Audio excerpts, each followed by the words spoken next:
That's what I like about it. Like it combines a lot of the subjects together. Like you can, like for the newscast, we kind of did like history. Then we also combined it with drama because we were acting out different stuff. And yeah, we did like the Civil War. We were talking about the Civil War.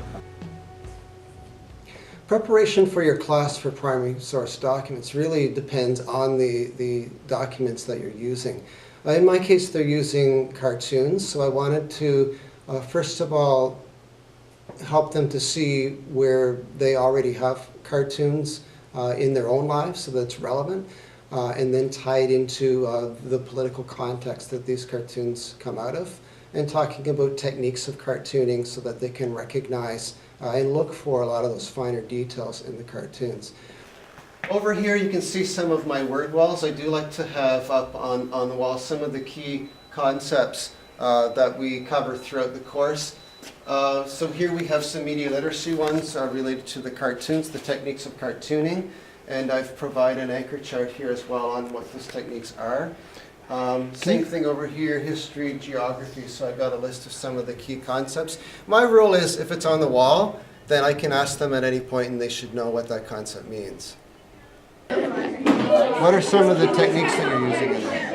I tried to make this as dark as possible and like try to make it cold.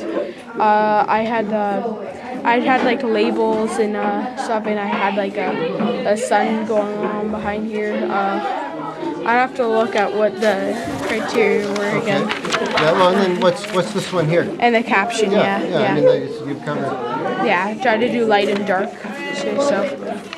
Right, and your composition, right, is you've got the wall and the characters and the door going in this way. Yeah. The way that you organize those elements too. Yeah. In order to get that point. Some are allowed in, and some are not. But the hammer you've labeled a scandal, right? So that's your Pacific Scandal. And what did he do with the Pacific Scandal? He built the railway. Right.